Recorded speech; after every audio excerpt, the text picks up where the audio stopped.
Retomando a disciplina de redes de computadores, né, tratando especificamente a camada física, se nós recordarmos um pouco dos vídeos anteriores, o que nós percebemos? Quando a aplicação que está no host A precisa trocar dados com a aplicação que está no host B, ela vai anexar os seus dados um cabeçalho, né? E aí pensando, contextualizando aqui no modelo TCP/IP, na pilha TCP/IP, e aí lembrando que a aplicação no TCP/IP faz o trabalho da aplicação, a apresentação e sessão do modelo OSI.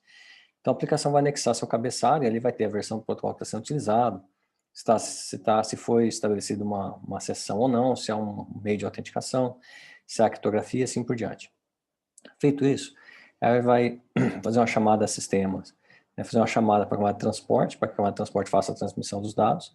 A camada de transporte vai interpretar tanto o cabeçalho quanto os dados da camada de aplicação como sendo dados da camada de transporte e vai anexar um cabeçalho.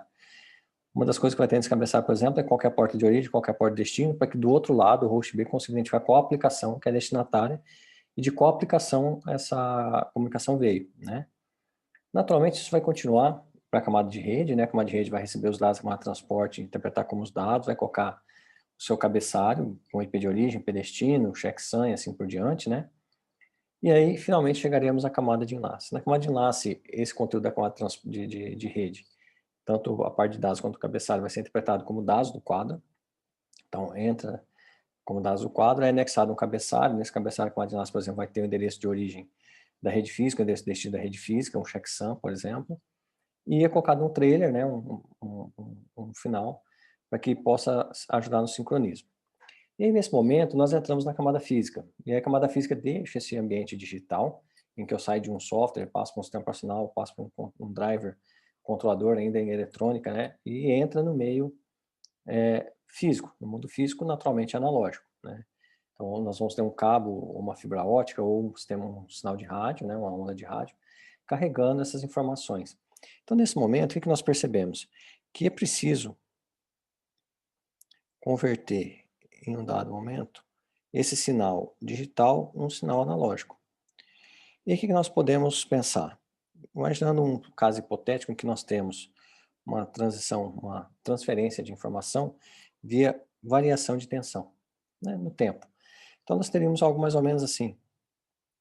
Não ficou muito perfeito aqui a onda, mas para nós entendermos esse caso hipotético. Em algum momento aqui no tempo, num instante t0 ou t1, nós faríamos uma leitura e obteríamos um valor de x aqui para a tensão. E esse valor de x nós poderíamos combinar, nós podemos dizer que ele seria o representante do valor 1, né, do bit 1. Quando nós fizermos uma segunda leitura aqui no instante 1, nós obteremos um outro valor aqui, x menos um deslocamento, qualquer um menos um n, e nós poderíamos convencionar que esse aqui representa o valor zero. É claro que essas tensões não seriam constantes, né? Porque precisa estabilizar o sinal, nós temos a questão do tempo de estabilização da linha de leitura, né? Nós sabemos que um barramento de leitura, primeiro precisa se estabilizar para que possa ser feita a leitura, né? E assim por diante, então existe uma tolerância, né? Naturalmente. E aí o que nós podemos perceber é que a cada vez que eu faço uma leitura dessa, se eu for aumentando a frequência dessa leitura, e aí, naturalmente eu vou aumentar a frequência da onda que está sendo transmitida também, eu consigo carregar mais dados, né? Consigo levar mais informações. Só que vai chegar um momento em que nós vamos aumentar tanto essa frequência, que essa frequência, a partir de um determinado momento, pelas próprias influência do ambiente externo, ela não vai mais conseguir ser interpretada, porque nós ainda temos que converter isso aqui para o mundo digital, né? Do digital para o analógico, analógico para o digital. Vai, em algum determinado momento, uma certa frequência, y, nós dali para frente não teremos mais a capacidade de regenerar esse sinal, voltar à informação como ela era. A esse limite que nós temos, que nós definimos aqui agora, que é o que nós chamamos, o que constitui, né, o que é conhecido como largura de banda.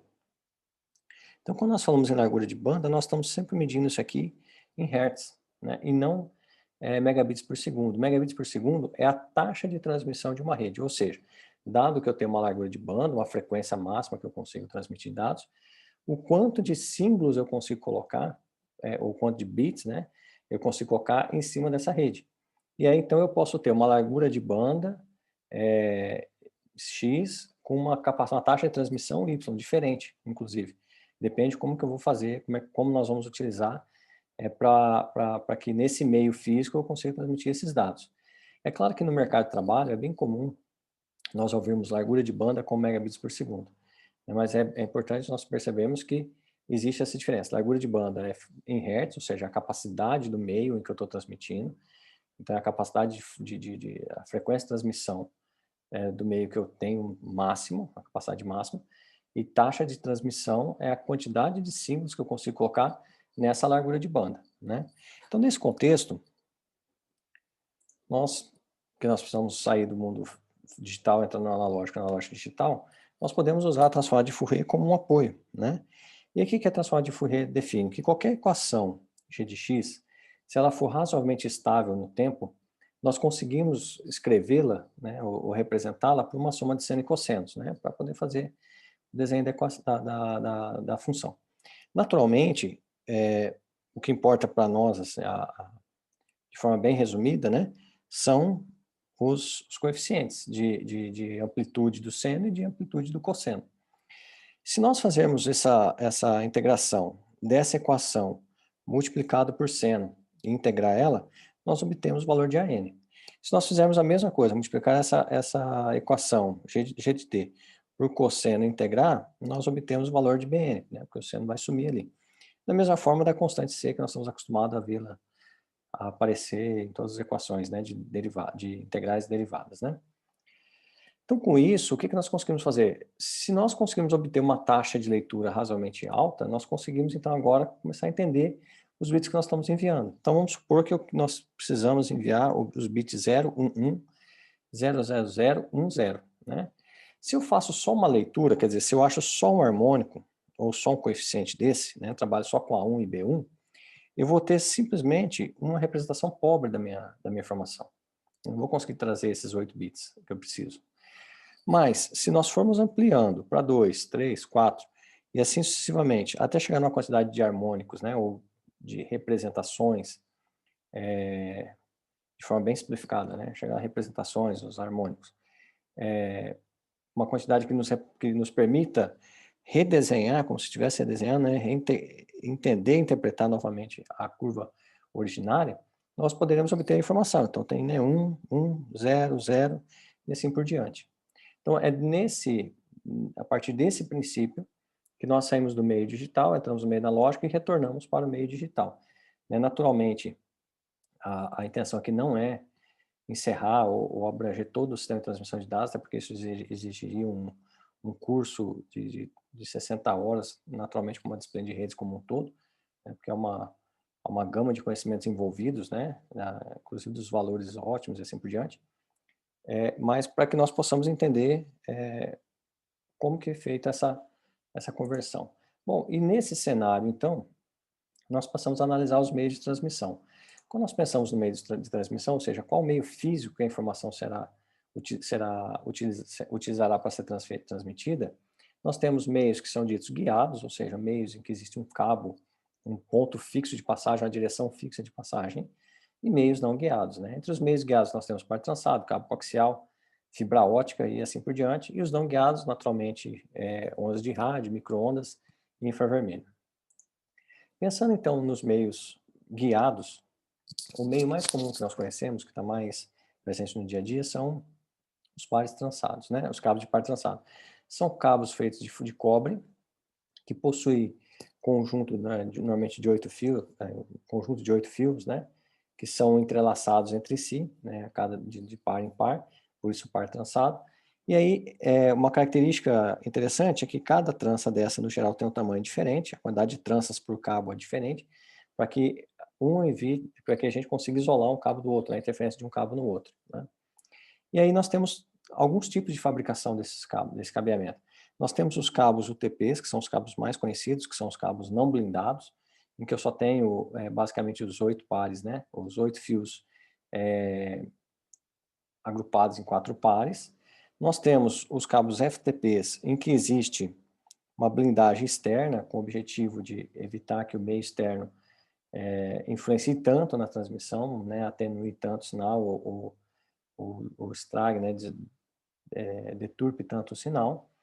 Nós temos os cabos STPs, em que eu tenho uma blindagem entre os pares, então dentro dos pares existe essa blindagem, é um cabo mais resistente, que pode ser colocado em ambientes mais hostis. E aí, finalmente, os cabos SSTP, que não só possuem as blindagens internas, né, dos pares, como também uma blindagem externa de isolamento. São cabos que podem ser ocupados em ambientes com maior ruído, por exemplo, perto de motores e assim por diante. É claro que tudo depende do projeto que está sendo desenvolvido, da taxa de transmissão que se quer alcançar. Nós sabemos quanto maior a taxa de transmissão, menor as distâncias que nós podemos utilizar e maior blindagem nós precisamos, né? Então, ele se encaixa nesse cenário.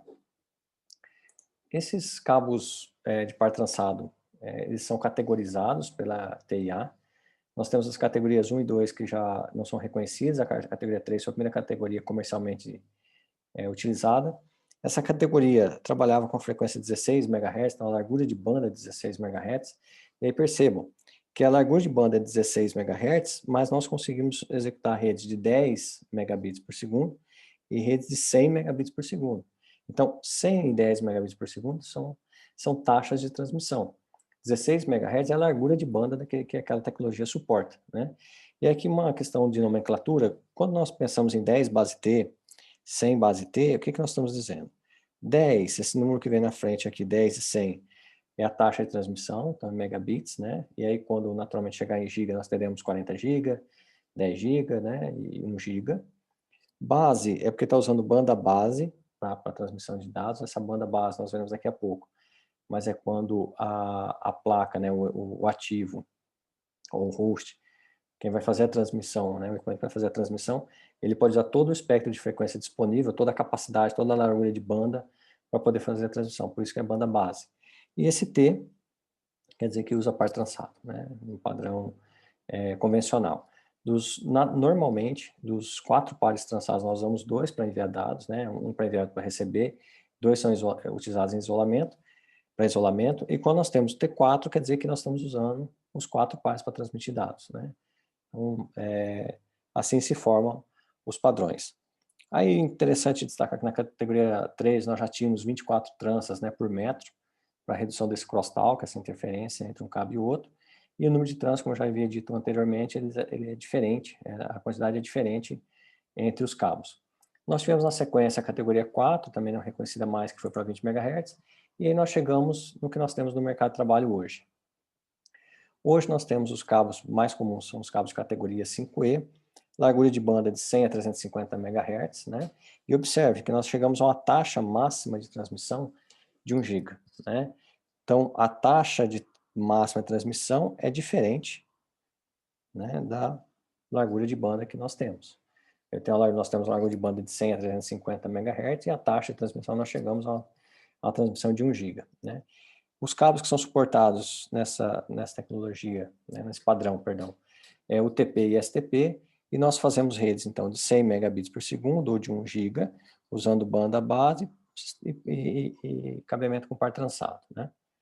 E aí, lembrando que, naturalmente, conforme eu vou aumentando a categoria, conforme a categoria vai progredindo, os padrões suportados também vão sendo acumulados, né? Então, é natural que na categoria 6A, por exemplo, que nós especificamos aqui que são desenvolvidos para redes giga, né, de 1 GB, naturalmente que nós conseguimos desenvolver redes de 100 MB, né?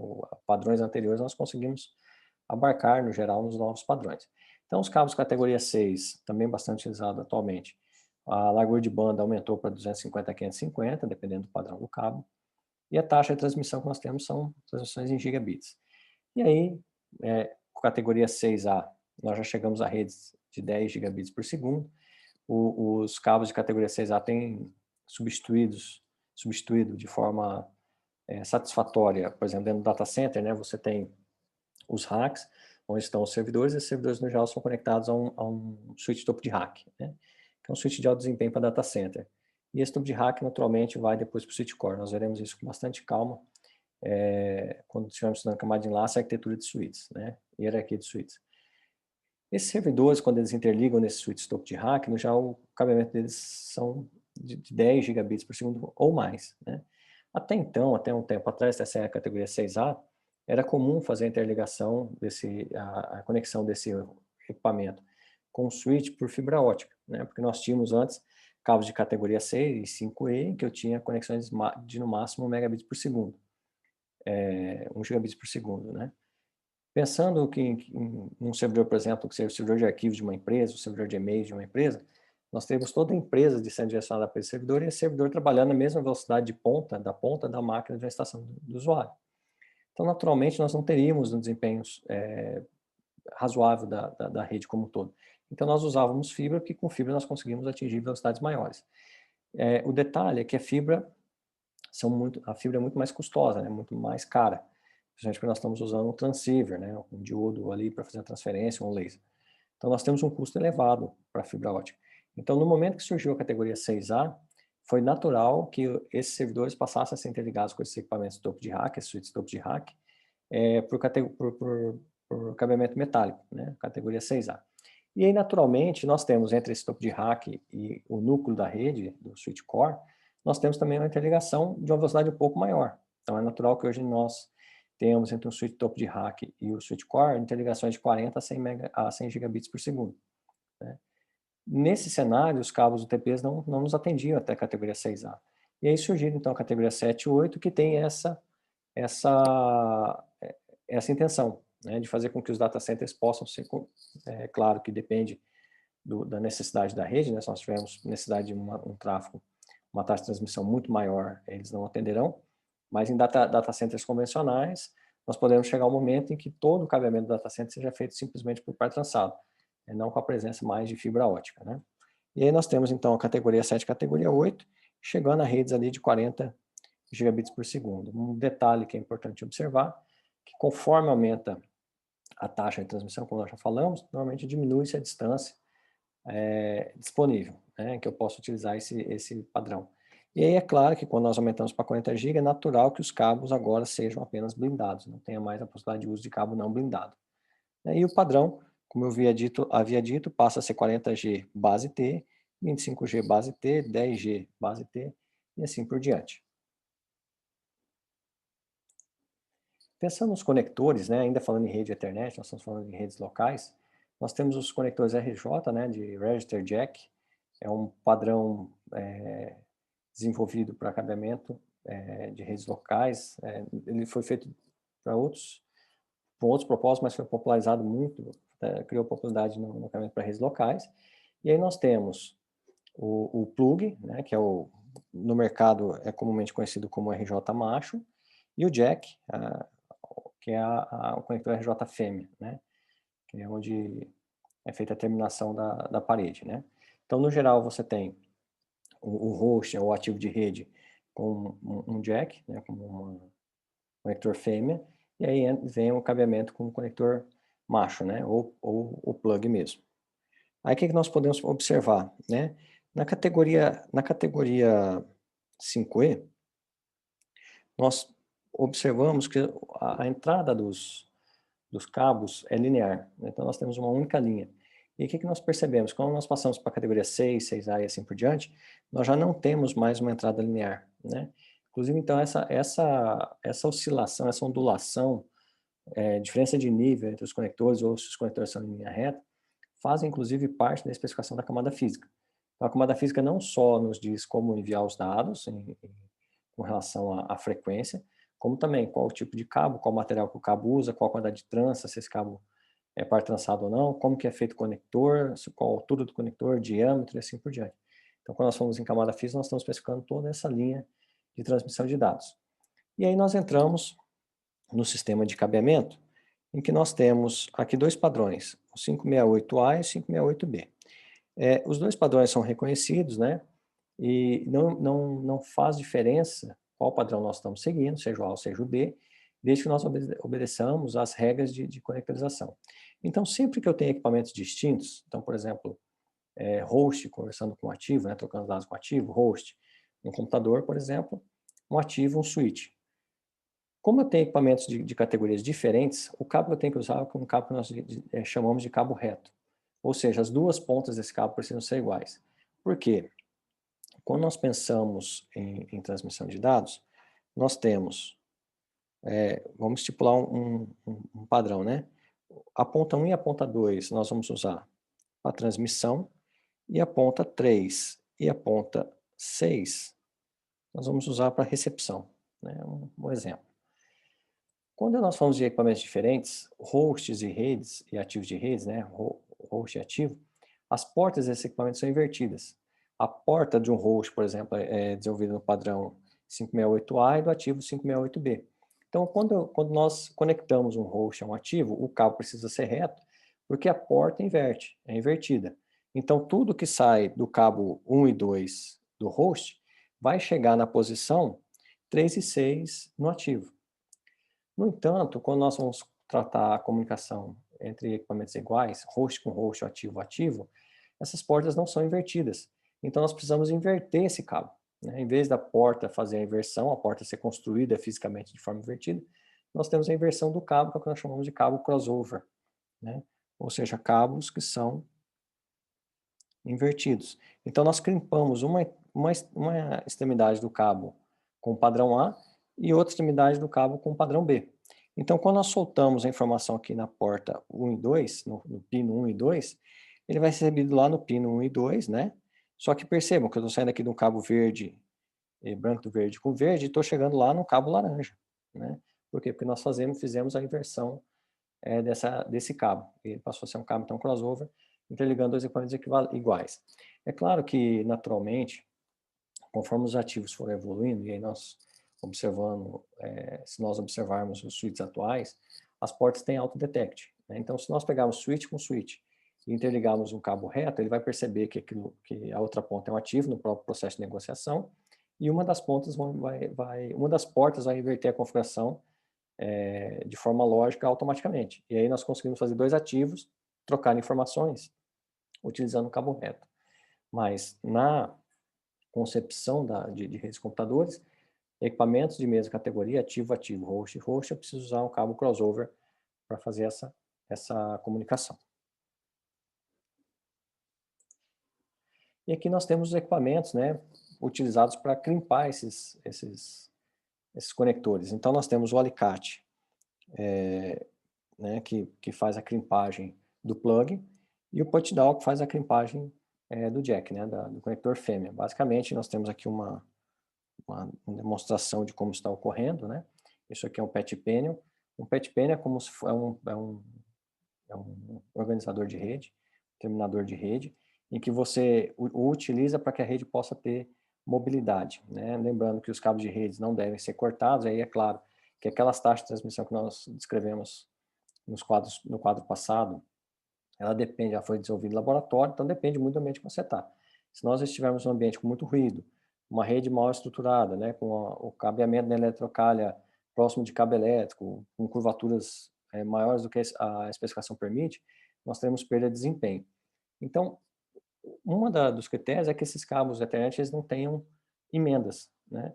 Só que como você cria mobilidade da rede, não dá para eu tirar 1000 pontos de um prédio, por exemplo, eu tenho 1000 pontos, eu não posso terminar esses 1000 pontos, né, não faz muito sentido, em suítes. Digamos que eu tenha 1000 pontos num prédio, eu tenha 100 funcionários. Não há necessidade de eu ter 1000 portas de suítes, até porque são portas caras, portas ativas são portas caras. Então, nós usamos os patch panels para fazer com que a tomada que fica na parede, na sala, lá da mesa de quem está trabalhando, seja o ponto de terminação para a entrada no ativo. Então, nós levamos tudo isso para um rack, né? Criamos uma estrutura parecida com essa, né? Em que eu tenho um conjunto de portas de patch panel, e aí nós anexamos, então, um switch a essa estrutura, e interligamos o switch à porta de entrada do patch panel, né? E aí conectamos só o ponto da parede que precisa ser conectado. Enquanto isso, os demais podem permanecer ali. Então, a estrutura física da rede está pronta, e para inserir a camada 2 e a camada 3, nós fazemos uma conexão do patch panel com o switch, e não mais da tomada do usuário com o switch. Então, o patch panel é um organizador e uma possibilidade de mobilidade da rede. Digamos que nós precisamos deslocar toda essa estrutura para um outro lado, para outra localização, basta que faça um cabeamento entre os patch panels, mantendo esse armário onde está, faça uma interconexão com esse outro patch panel e eu começo a ter mobilidade sem prejudicar a estrutura e o padrão da rede que nós estamos utilizando. E aí, então nós entramos agora no outro sistema de cabeamento, né, um cabeamento coaxial, não mais tratando de par trançado. É bastante utilizado pela Sky, por exemplo, o sistema de TV, né, via satélite. Esses cabos, né, eles são bastante resistentes, né, e eles têm mais ou menos tem esse formato, né. Existe uma capa protetora, uma capa plástica, uma capa externa de envolvimento do cabo. Existe um condutor, né, em malha, que é uma das vias de comunicação, um material isolante e um outro núcleo de condução, né. Então é feita a condução pelo condutor em malha e pelo núcleo, né, RX e TX. E aqui nós temos algumas visões de alguns cabos existentes no mercado, né. Percebo que existem diferentes bitolas, né, existem diferentes formas de condutor externo da malha e diferentes tipos de núcleo do cobre também, né, cada um aplicado a seu padrão, né. Então, quando a Sky ou quando uma companhia de TV cria seus equipamentos, projeta seus equipamentos, ela também cria um sistema de cabeamento de acordo com o país que ela está operando. E aí nós entramos então finalmente nas fibras óticas, né. Quando nós pensamos em fibra ótica, existe naturalmente uma cobertura de plástico nessa fibra, né. Essa cobertura de plástico, ela é a parte externa da fibra ótica. Existe um revestimento interno de vidro, né, e a própria fibra, né, o próprio núcleo onde a luz é conduzida. Quando nós pensamos em fibra ótica, é natural que nós tenhamos aqui um feixe feito por um transceiver, né, seja de LED ou seja um, um laser.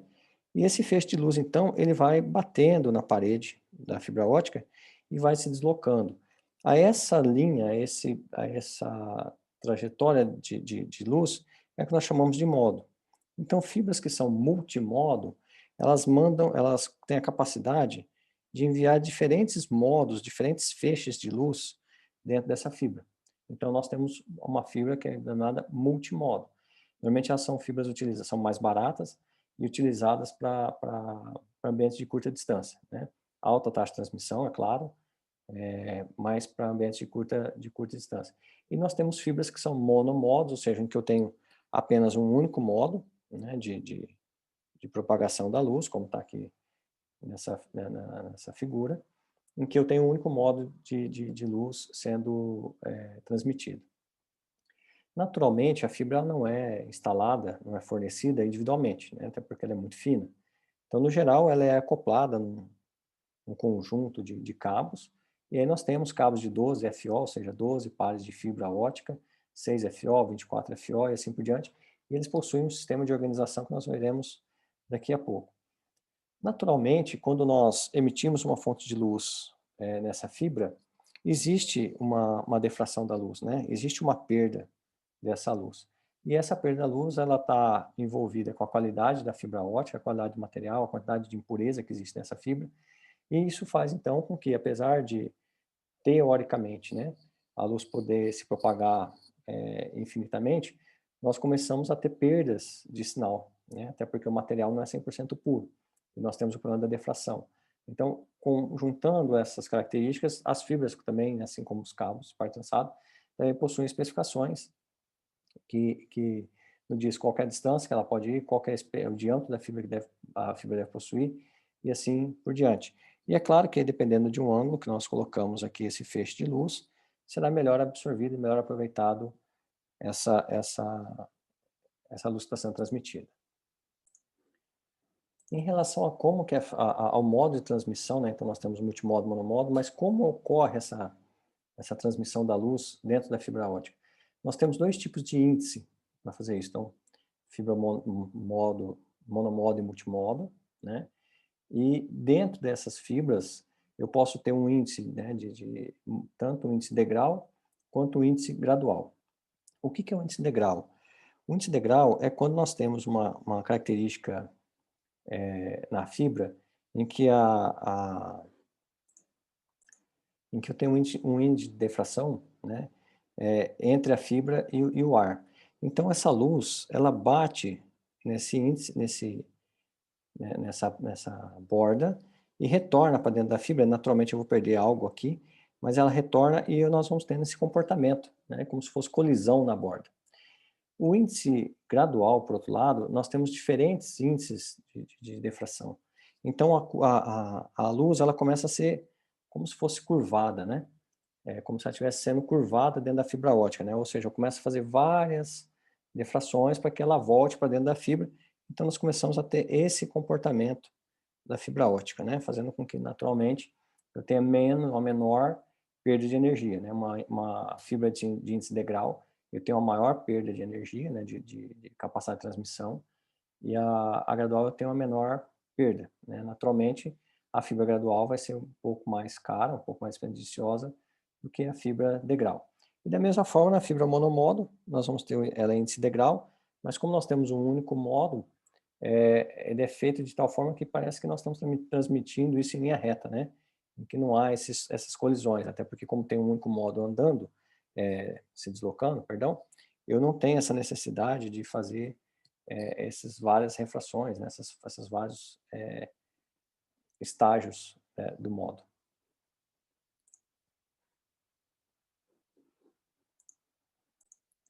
E assim como nós temos nos sistemas de par trançado, nos cabos de par trançado, né, padrões diferentes, a evolução dos padrões nas fibras óticas nós também temos.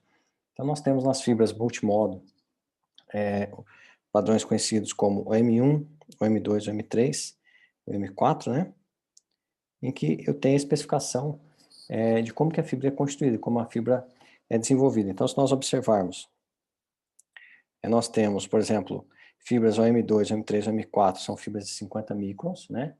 E aí aqui tem a imagem do diâmetro, né?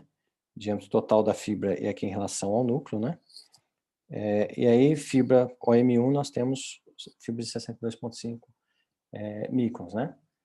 Da mesma forma, então, no sistema de cabeamento, quanto maior a numeração da fibra, né? OM1, OM2 até 4, melhor a fibra é e no geral nós conseguimos taxas de transmissão mais altas, né?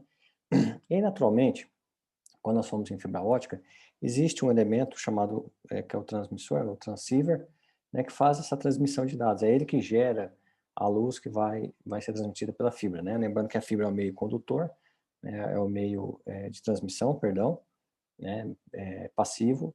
Então, quem gera esse sinal é esse transceiver, né? E aí, da mesma forma que nós temos no sistema, na parte de Ethernet, em que nós tínhamos 1000 base T e assim por diante, nós temos a fibra também. Então, nós temos aqui banda base do mesmo jeito, né? É uma banda base, nós usamos todos os espectros de frequência para poder fazer a transmissão. Nós estamos chegando aqui na velocidade de 1 gigabits por segundo, e aí nós temos uma nomenclatura um pouco diferente aqui, que é de SX, né? Ou Small Extension, ou de curta distância. Assim que nós temos o Short Range, que é a distância curta também, mas um pouco maior que o SX, e aí nós temos também o LR, que é Long Range, são transceivers feitos para transmissão de longa distância. E aí, quando nós usamos um transceiver padrão MPO, nós podemos chegar a SR4, em que eu possuo 4 conjuntos de fibras para fazer essa transmissão, né, chegando então a 100 gigabits por segundo ou 40 gigabits por segundo. E aí, naturalmente, quando eu tento ampliar a velocidade, chegar em velocidades maiores, eu não consigo utilizar fibras antigas, né? Fibras OM1, OM2, que já são fibras que estão atualmente fora de mercado. Quando nós pensamos em estrutura de data center, por exemplo, o natural que nós tenhamos dentro do data center fibras hoje padrão M4, né? Quando nós somos em sistema de storage, né? Lembrando que storage basicamente é um armário, né? Um equipamento, né? Um rack, perdão, normalmente segmentado, em que eu tenho um conjunto de gavetas de disco, né? Nós veremos também na camada 2 isso aqui, mas só para a gente poder alinhar o conhecimento. Então é um conjunto de discos, né? Ele possui 2 controladoras, controlador 1, controlador normalmente, aí depende da disponibilidade, ele vai ter naturalmente, no geral, energia elétrica também redundante, dividida, né? E aí esse conjunto de discos, né, são discos físicos, nós criamos um disco virtual, deixa eu só trocar a cor, nós criamos aqui um disco virtual que nós chamamos de LUM, né, unidade lógica. E aí por essa controladora, nós temos a interligação desse equipamento para um switch SAN, né, SAN, Storage Area Network, e isso aqui, esse switch, naturalmente vai interligar com o servidor. Esse servidor, então, ele vai enxergar via uma placa chamada HBA, denominada HBA, ele vai interpretar a presença de um disco aqui, como se fosse um disco físico localmente instalado, mas na realidade esse disco está vindo lá do meu sistema storage, né? A essas fibras utilizadas aqui para transmitir dados, que são dados, a rede são uma rede de bloco, ainda acontece, ainda é comum encontrarmos o uso de fibra padrão M3, né? Mas o natural é que já tenhamos também fibra OM4 e assim sucessivamente. Dando continuidade, né? Naturalmente, quanto menor, quando vai ser desenvolvida essas fibras também é analisado a questão da atenuação, o índice de atenuação. Então, quando nós falamos em banda aqui de 0,85, de 1.3 e 1.55, nós temos aqui boas taxas, né, de atenuação para essa fibra, né? Então, essa fibra reflete a questão dos padrões M1, E2, 3 e 4. E aí esses cabos de fibra ótica, então, a partir do que temos um conceito de fibra ótica, esses cabos eles são vendidos, né, ou são agrupados para serem vendidos e entrar no mercado.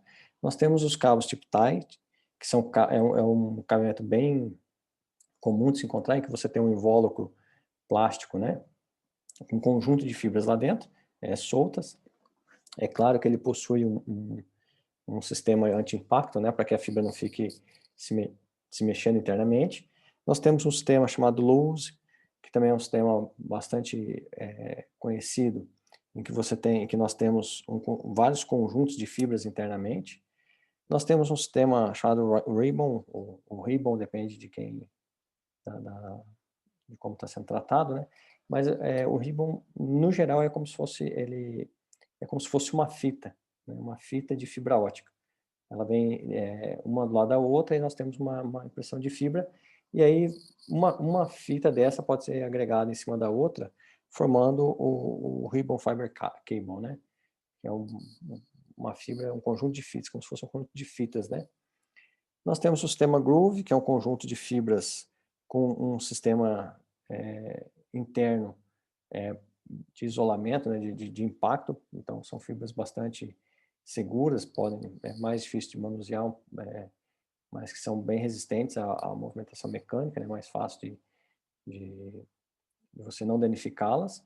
E aí, o que é bem comum encontrar no mercado, que nós temos bastante, então, são os cabos de fibra organizados em ribbon e também os cabos em formato luz, né? Que nós temos essa visão que nós estamos vendo aqui, é essa visão aqui de frente, né? Como se fosse um corte de frente.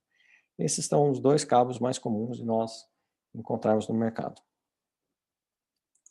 Aí, novamente, né, o objetivo aqui é entendermos como as fibras funcionam, mas não esgotar também o assunto, até porque existe uma área de atuação da engenharia específica em cima de fibra ótica, né? Quando nós pensamos em fibra ótica, naturalmente, nós temos que lembrar que computadores e equipamentos são elétricos, né, são eletrônicos, trabalham com eletrônica, então são dispositivos que usam energia elétrica. Então, toda vez que nós vamos trabalhar com um sistema de fibra ótica, é natural que nós temos um circuito, quando vai passar por emissor, o transceiver converte algo elétrico em ótico, é feita a transmissão por essa fibra ótica, e aí no final nós temos um detector, uma fotocela para detectar luz e transformar isso em energia elétrica, né? Então, saindo do host A para o host B, para que nós tenhamos sempre o meio elétrico entre a comunicação. E aí também, como nós havíamos dito lá, existem os transistores que fazem que geram a luz que vai ser transmitida e que fazem essa conversão. Nós olhamos no slide anterior, que faz a conversão de elétrico para ótico e ótico para elétrico, né? São esses transistores.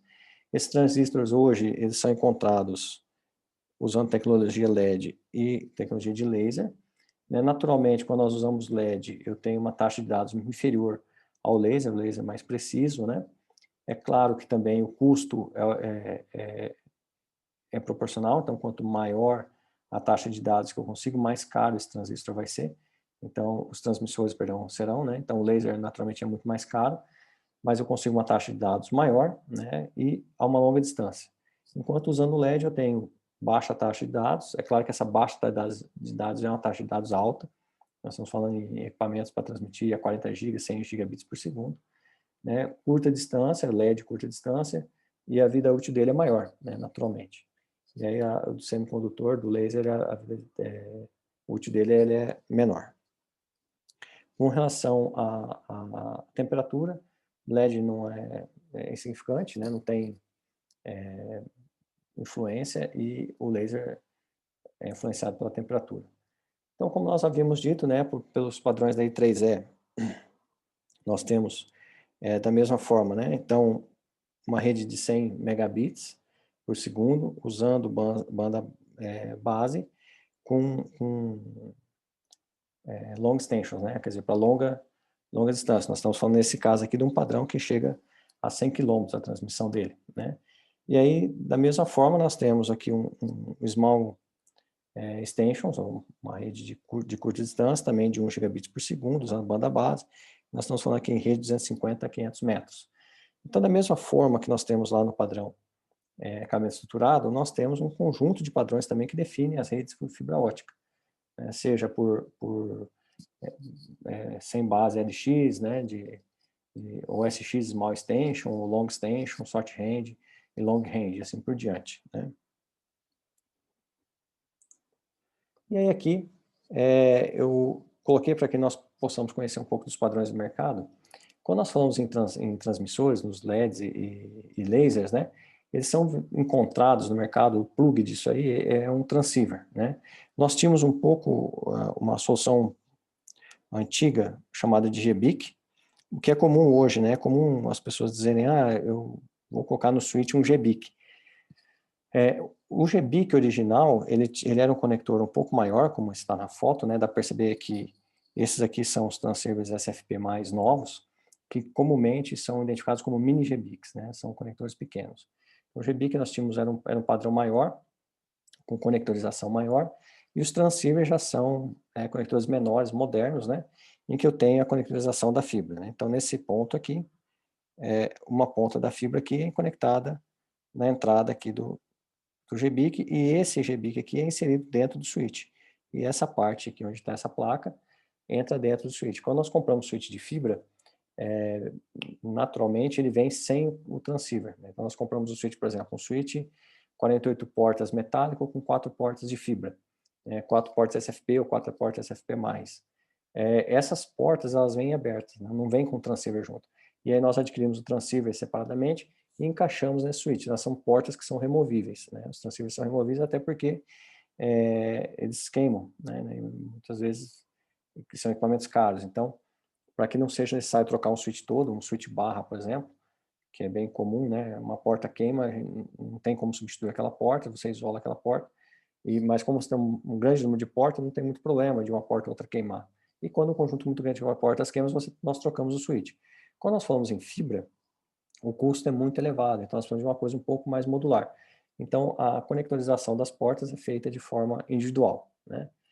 Quando nós falamos em padrões, o padrão SFP, né, seja para Small Extension, Long Extension ou Extra Long Extension, né, para médio, curto ou longo, né, pequenas distâncias até longas distâncias, nós temos o padrão SFP quando nós estamos falando de rede de 1 gigabit por segundo.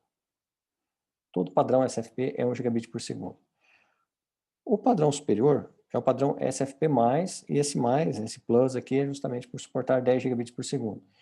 Naturalmente, ele suporta também se nós conectarmos uma fibra de 1 gigabit por segundo ou o switch não tiver portas, barramento de 10 GB, o transceiver SFP+, vai trafegar dados em 1 gigabit por segundo. Então, ele suporta tanto 1 gigabit como 10 gigabits por segundo.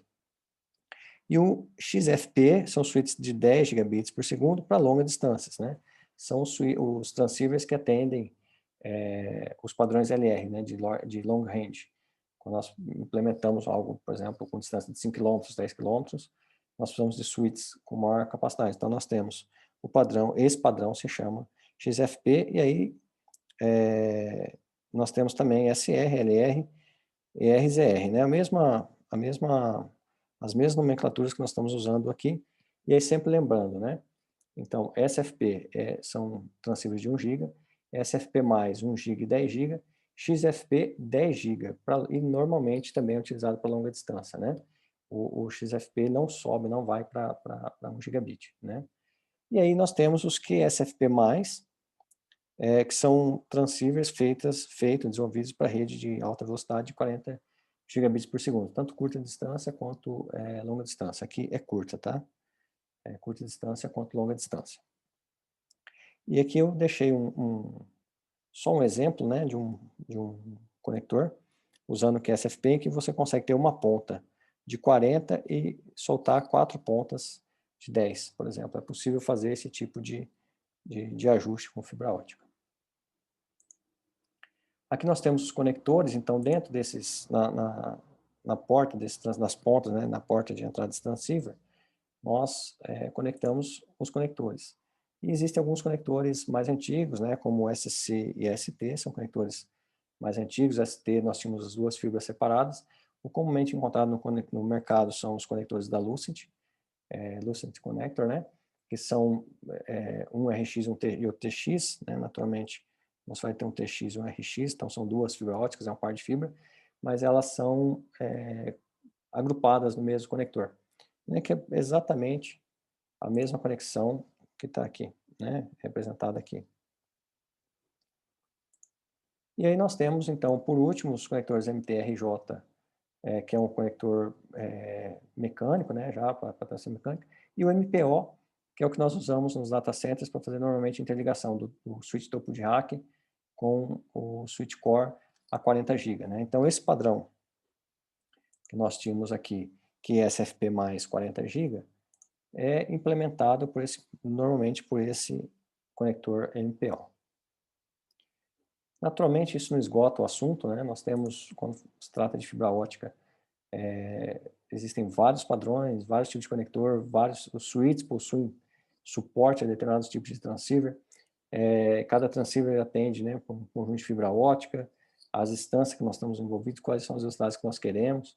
Então, quando vai se desenvolver um projeto de fibra ótica, é necessário de backbone, por exemplo, com fibra ótica, ou uma rede com fibra ótica data center, é necessário que nós tenhamos todos os padrões, né, o que nós queremos da rede, né, perdão, uma rede, por exemplo, eu quero que os servidores cheguem no topo de rack a 40 GB, eu quero que os topos de rack cheguem ao switch core com 100 GB, e aí nós vamos, então, colocando, né, agrupando essas tecnologias, esses padrões, o tipo de fibra que nós vamos usar, uma fibra o M4, com que tipo de conector, um conector LC, um conector MPO, se eu quero conexão de 40, eu preciso de um conector MPO, e assim, se é um conector MPO, qual o tipo de transceiver que eu vou usar, e assim por diante. E aí, passando para o último modelo de transmissão guiada que nós vamos olhar, nós temos os PLCs, né, que são as Power Line Communications, que é basicamente a transferência de dados de rede de computadores em cima da rede elétrica doméstica, né? Nós temos aqui um exemplo de um equipamento que já é vendido no mercado para implementar essa tecnologia, e naturalmente o sinal elétrico, o sinal de dados que está sendo enviado, ele tem uma frequência muito maior que o sinal elétrico que está disponível na rede, né? na rede elétrica da casa. Então nós utilizamos o mesmo cabo, o mesmo meio de transmissão, enviando frequências diferentes, e aí naturalmente equipamentos que conseguem ler frequências maiores retirarão esses dados e conseguirão fazer a transmissão. Ele é um modelo doméstico, fácil de implementar, né? Basicamente basta plugar os equipamentos nas tomadas, né? Mas em ambiente corporativo ele ainda não teve uma adesão elevada. E aqui, então, só para nós finalizarmos, tem um espectro eletromagnético que nós utilizamos, né? Que nós podemos perceber que fibra ótica utiliza uma frequência altíssima, né? Bastante diferenciada. Nós temos links satélite aqui numa frequência, né, ainda alta também, mas menor que as fibras óticas. E aí nós percebemos, né, que naturalmente não posso aumentar muito a frequência da comunicação via satélite, porque nós temos interferência com chuva e umidade, assim por diante. Porque quanto maior a minha frequência de transmissão, maior é o impacto, né, da água, seja em forma de chuva, gotícula, né, ou neblina, em cima da minha capacidade de transmissão, né?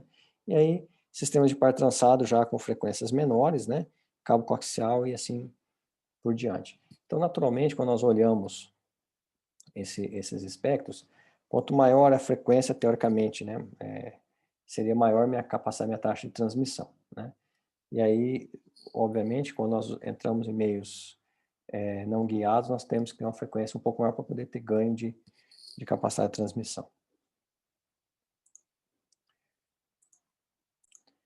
Passando agora, então, para os meios de transmissão não guiados, nosso primeiro meio que nós vamos analisar são as comunicações via rádio, né? E aí nós sabemos que quando nós usamos comunicação via rádio de baixa frequência, nós temos que ter visada das antenas, né, naturalmente, porque a curvatura da Terra faz com que as antenas, dependendo da distância que nós as instalamos, elas não tenham visada, e aí nós teremos uma perda de sinal, né, pela própria interposição da Terra entre as antenas. E quando nós falamos em bandas de alta frequência, nós podemos usar a ionosfera para rebater esse sinal e devolver esse sinal até as nossas torres, né? Claro que isso é uma forma bem simplificada de analisar os sistemas via rádio, mas já o rádio é feito dessa forma. Se instala então duas torres, né, um conjunto de torres, e é feita a transmissão dependendo de acordo com a frequência desse rádio. Normalmente os rádios são de alta frequência, utilizados para comunicação de dados, em que é possível rebater na ionosfera e descer. Naturalmente nós temos influência, quanto maior a frequência, influência, como eu havia dito há pouco, com relação à umidade, ao vapor e à chuva em si, né? E quanto maior a frequência também, mais cara a tecnologia que nós estamos utilizando. Mas basicamente o que muda, a rede interna naturalmente vai ser entregue de Ethernet, para que nós possamos integrar na rede local, e só usa então o sistema de rádio para fazer a interconexão entre dois pontos distantes. Um outro modo de comunicação não guiado é o infravermelho, né, e lasers também, são utilizados em curtíssima distância, foi utilizado em rede de comunicação de dados em testes praticamente, porque quando nós colocamos ele entre ambiente externo, por exemplo, entre dois prédios, até o calor, né, até o vapor, até o calor aquela onda de calor que sai do prédio interfere na transmissão. Então, como a frequência dele é muito alta, nós temos o ambiente externo tem uma interferência muito grande, né? Então, não ultrapassa corpos sólidos, né? Normalmente é utilizado só em equipamentos domésticos. Não se usa muito para transmissão de dados, a não ser que seja uma distância curtíssima, né? Sem mencionar a necessidade de alinhamento do transmissor do receptor. E aí, então, nós entramos nos satélites, que é o terceiro modo de não guiado, né, de transmissão de dados. Basicamente, o que nós temos nos satélites são os repetidores, né, são através dos transponders, eles repetem sinal e geram e enviam sinais. Nós temos basicamente entre 10 e 46 transponders por satélite, né, e aí o que é interessante é que cada transponder desse suporta até 3.000 canais, né, de 64 kilobits por segundo. Então, se eu precisar, por exemplo, de um canal de 256K, eu posso juntar 4 transponders e fazer um canal de 256K. E assim por diante. Do mesmo jeito que nós usamos fracionador com link Z1, por exemplo, nós vamos falar sobre o link Z1 daqui a pouco, mas cabeamento link Z1 é uma tecnologia dentro de uma hierarquia digital. Nós temos quais são as velocidades. Como nós estávamos dizendo lá, 10 mega, 100 mega, né? E assim por diante, em longa distância nós temos também uma hierarquia. E E1 é um sistema de cabeamento e multiplexação que comporta até 2 megabits por segundo. Então, quando nós queríamos, por exemplo, um canal de 1 megabit por segundo, nós colocávamos um fracionador e fazíamos que E1, que possui 2 megabits por segundo, fosse dividido em 2 links de 1, né? Ou em 4 links de 512. Da mesma forma que o satélite nós fazemos isso. Se nós precisamos de mais banda, nós agrupamos canais, né? Então, se suporta 3.000 canais, 64 bits por segundo, se eu precisar de 128K, coloco 2 canais, se precisar de 256, coloco 4 canais, e assim, 512, 8 canais, e assim sucessivamente, né? E é claro que eles transmitem por onda de rádio, né? É o mesmo princípio dos rádios que nós havíamos discutido no começo. Nós temos basicamente 3 tipos de satélite hoje: satélite de baixa órbita, média órbita e geoestacionários. Os satélites de geoestacionários são utilizados normalmente para links de comunicação de dados, né? Nós sabemos que é necessário uma menor quantidade de satélites para poder fazer a comunicação de dados, para gerar a rede de dados em si. E também é o mais encontrado no mercado, é mais fácil se encontrar ele no mercado, né? O que define essa classificação é a altura da órbita, né? Lembrando que nós temos o cinturão de Van Allen no meio, entre os satélites de baixa órbita e de alta órbita, também que interfere no funcionamento e dificulta o lançamento desses satélites. Com relação à cobertura total da Terra, nós sabemos que com satélites geoestacionários, com apenas 3 satélites, nós cobrimos o globo terrestre como um todo. Então é mais fácil trabalhar com satélite geoestacionário, inclusive porque a antena pode ser apontada para um satélite que está sempre na mesma posição, a antena terrestre, né? Quando nós falamos em satélites de média órbita, nós temos em torno de 10 satélites para cobrir o globo, e baixa órbita em torno de 50 satélites para cobrir o globo. É claro que quanto mais alto o satélite está, maior a latência, né? Ou seja, o tempo para que o dado saia da estação A, chegue no satélite e retorne para a estação B. Então nós temos é bastante comum, principalmente em aplicações que utilizam conexões com bancos de dados direto, né, que não tem uma interface web na frente, por exemplo. É bem comum quando nós colocamos link satélite que tenha dificuldade para manter essas sessões de banco de dados abertas, porque trabalha somente com banco de dados com latência de rede local ou rede de longa distância via cabeamento, né, terrestre, que nós chamamos, rede de longa distância terrestre.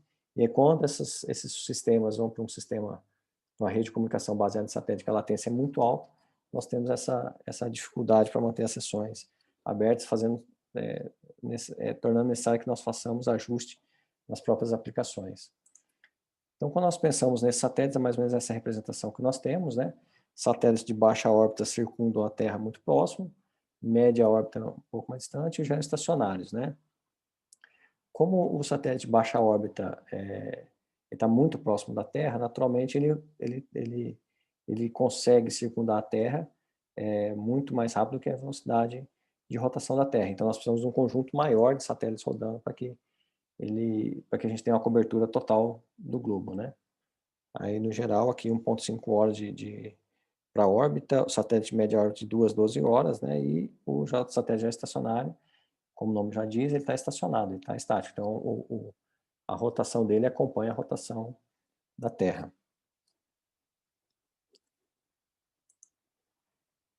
Com relação aos satélites geoestacionários, né, como eu já havia dito, com 3 satélites nós conseguimos cobrir todo o globo terrestre. Então é normal, por exemplo, que a América Latina seja coberta por um representante, por um satélite, né, em que nós possamos fazer a comunicação de dados. E aí, naturalmente, ele tem um sistema de transmissão baseado em footprint broadcast, né, ou seja, de um único satélite, quer dizer, um único ponto focal, nós conseguimos transmitir um conjunto grande de antenas receptoras, né? Isso é chamado de footprint broadcast. Ou seja, um ponto satelital consegue expandir e mandar informação para várias antenas terrestres, né? A relação custo-benefício é muito boa, porque um único satélite consegue atender uma parte grande do globo, e aí o custo de manutenção de satélite, lógico, para lançá-lo é maior, mas para mantê-lo lá é menor. E nós temos toda essa cobertura, né? Aqui nós temos uma representação da Boeing, ela emitiu essa representação dos satélites. Os satélites geoestacionários, eles possuem slots, então eles são estacionados no espaço, né, na parte, no espaço com coordenadas pré-definidas, e eles ficam se ajustando, né, para que ele não saia daquele slot. E aí nós temos esse mapa de rotação de satélites, de população de satélites na Terra, né, circundando a Terra. É uma quantidade razoável.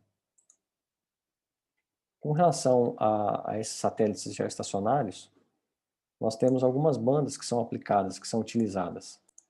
A principal banda utilizada ultimamente é a banda chamada banda KU. Essa banda KU nós temos um download de 11 GHz e o upload, né, de 14 GHz, né? E qual que é o problema da banda KU? Então, quando nós falamos em links satelitais, né, como utilizados pelas TVs a cabos, por exemplo, naturalmente as bandas são compartilhadas, né? Como nós temos um único satélite geoestacionário, ele tem uma capacidade de transmissão, nós utilizamos os canais, né? E naturalmente esses canais são compartilhados entre os múltiplos clientes, né? Porque nós transmitimos por footprint e aí o satélite recebe feedback quando existe essa comunicação, né? Compartilhando canais. Então, no geral, a banda KU ela é uma banda de baixa largura de banda. Nós não conseguimos uma alta largura de banda em cima dela, mas para transmissão, por exemplo, de televisão, de programas é satisfatório.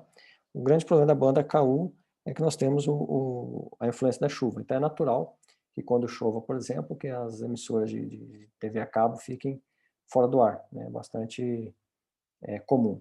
E aí nós temos uma nova banda que está em operação já, uma banda chamada KA, em que nós temos uma maior largura de banda, né? Pode perceber que a largura de banda aumenta bastante da KU para KA. O problema também é a chuva, naturalmente, então em ambientes em que a umidade é muito alta, torna-se difícil operar esses satélites, esses links, né? Assim como nós temos problema, por exemplo, de links via rádio, para trafegar dados em ambientes amazônicos, por exemplo, porque o rádio possui uma alta frequência. E aí nós temos a evaporação da água atrapalhando, né? Da mesma forma acontece com o satélite, isso com a cobertura, né? Não só com o vapor já saindo, mas também com nuvens e assim por diante. E a parte mais complexa da banda KA é a questão do custo do equipamento. O equipamento é bem mais caro do que os equipamentos da banda KU. Uma solução que é bastante comum, nós vemos aplicados nas empresas, é o que nós chamamos de VSAT, né? Very Small, são antenas pequenas, digamos assim, né? Portáteis. Nós chamamos de portáteis, mas elas são relativamente estacionárias, né? Nós não ficamos movendo ela de um lado para o outro. Mas como que funciona a tecnologia VSAT? Basicamente, nós temos em cada ponto de presença, né? Então digamos que aqui é a filial 1 da empresa, e digamos que aqui eu tenho a matriz da empresa, né? Então, para que a filial consiga trafegar dados com a matriz, ela emite um sinal para o satélite, esse satélite reflete num hub terrestre, e esse hub terrestre ele é responsável pela arquitetura da rede. Então, se for uma rede, por exemplo, hub-spoke, é ele que vai construir essa rede hub-spoke. Só para nós alinharmos, o que é uma rede hub-spoke? Imagine que eu tenha um ponto central aqui, um roteador central na matriz, e eu tenho aqui uma filial A, um outro roteador, eu tenho na filial B um outro roteador, vou colocar uma filial C aqui no meio, um outro roteador. E aqui no meio eu tenho uma nuvem, né? Vamos colocar uma tecnologia como frame relay aqui. Só que esses links estão interligados na seguinte estrutura, na seguinte arquitetura. Por mais que eu tenha capacidade, isso passe por uma nuvem, né? Então, fisicamente os links são interligados na nuvem, como um todo, como nós vimos lá no modelo de interconexão, mas logicamente os meus canais virtuais, eles são interligados dessa forma, com tal característica que se A precisa trocar dados com B, esse dado segue até o roteador da matriz, a matriz interpreta qual rota deve seguir e devolve os dados para a filial B. A filial B, quando fizer, por sua vez, a comunicação, vai enviar os dados para a matriz e o roteador da matriz vai descer os dados para a filial. Então, isso nós temos um sistema chamado hub, onde eu tenho um hub principal e os spokenes ou spokes nas pontas, né? E aí, essa arquitetura nós chamamos de hub spoke. Então, se nós estivermos preparando uma arquitetura como essa, usando uma rede VSAT, a minha filial 1 enviará os dados, né, como nós dissemos, para o satélite devolve isso para o hub, sobe novamente para o satélite e aí chega a minha matriz. Digamos que nós queremos trafegar dados, do mesmo jeito que estava aqui, da filial A para a filial B. Então, esse sinal subiu, bate no satélite, desce novamente aqui para o hub, vai subir do hub e descer na matriz. A matriz faz essa estrutura, vai devolver isso para o satélite, né, novamente, e que vai voltar aqui. Voltar para o hub, sobe novamente e desce na estação B. Então, para fazer essa estrutura hub-spoke com roteador, nós teremos esse trajeto. E aí, perceba que o trajeto foi muito grande. Saiu de A, foi para o satélite, desceu no hub, subiu para o satélite, desceu na matriz. Primeira etapa. Novamente, subiu para o satélite, desceu para o hub, subiu para o satélite, foi para a estação B. Então começa a ficar muito complexo essa comunicação. Então, como nós temos agora a presença de um hub satelital, quem monta essa estrutura hub-spoke é o próprio hub, não mais os roteadores que estão na filial, na matriz. Então, se nós temos aqui a filial A querendo conversar com a filial B, essa informação sobe, bate no satélite, desce para esse hub e ele implementa a arquitetura de rede. Por sua vez, essa informação vai subir para o satélite normalmente do hub e vai descer lá na filial B. Então, tem uma estrutura hub-spoke, só que agora a estrutura hub-spoke, o hub dessa estrutura não é mais um roteador que está na matriz. O hub dessa estrutura hub-spoke é o hub da operadora satelital, né? Então, que mantém a rede VSAT. É claro que, naturalmente, se nós quisermos fazer um tráfego TCP/IP, por exemplo, a rede satelital não vai ter conhecimento desse roteamento. E aí nós voltamos a ter aquele cenário que nós desenhamos antes. Com relação aos satélites de média órbita, né, eles não são utilizados comumente para troca de dados, porque o uso mais convencional, mais comum, né, existente hoje, é para GPS. Então, a rede GPS é uma rede de média órbita, né, utilizando 24 satélites, e que circula na Terra em torno de 6 horas. Né, a órbita dele está ali a 18 mil quilômetros da Terra, mais ou menos. Então, é utilizado para geolocalização, né, geoposicionamento. E aí, finalmente, nós temos os satélites de baixa órbita, que são mais complexos, né? Porque, naturalmente, eu preciso ter inúmeras linhas, né, de satélite rotacionando o globo terrestre. Inclusive, como a rotação dele é muito mais rápida, e ele está muito mais próximo da Terra, o footprint dele é menor. Então, nós precisamos ter linhas adicionais de satélites para poder cobrir o globo terrestre como um todo, né? Naturalmente, quando nós pensamos em uma rede baixa órbita, é natural que, para simplificar o processo, sempre que um usuário precisar enviar dados entre um ponto A e um ponto B, eu posso usar, inclusive, os próprios satélites como hub para entregar esses dados, né? Ou nós podemos usar uma estrutura terrestre intermediária que leva para o satélite final e entrega a informação. Então, é comum nós termos quando se trata em rede de dados de satélite de baixa órbita, é comum que os satélites trabalhem como se fosse uma espécie de switch, né, de interconexão, né, de dados, né, não fazendo o que faz as VSATs, subindo e descendo informação o tempo todo. Né, que lá ocorre que nós estamos em um ambiente geoestacionário, um satélite está distante de outro, e não há visão de um satélite com o outro, né, não há antena virada de um satélite para o outro. Aqui, como eu tenho uma quantidade muito grande de satélites, e eu tenho uma visibilidade menor e eles estão muito próximos um do outro, nós podemos usar, então, cada uma dessas comunicações, desses vizinhos, né, para trafegar os dados. E aqui alguns projetos, né, de satélites de baixa órbita, recentemente, bastante visto no Brasil e, né, que tem despertado bastante interesse, são os satélites da Starlink, né, a rede de satélites agora, com o seu carrossel, que sempre aparece em foto, né? Temos várias fotos da rede Starlink trafegando, não percebam que a quantidade de satélites é bastante grande. Nós temos o projeto Iridium, que é o projeto mais antigo de satélites de baixa órbita. Globalstar, que é uma rede de satélites de baixa órbita utilizada inicialmente para telefonia rural, digamos assim, né? Em locais em que não existia estrutura de telecomunicação e que hoje é utilizado também para troca de dados e comunicação, e o Teledesic, que também é outro projeto de satélites de baixa órbita. Eu vou deixar os links de cada um dos projetos para que a gente possa conhecer um pouco mais cada um deles. E então nós entramos agora na topologia do sistema de telefonia, como nós organizamos fisicamente o sistema de telefonia e naturalmente de comunicação de dados, isso no próximo vídeo.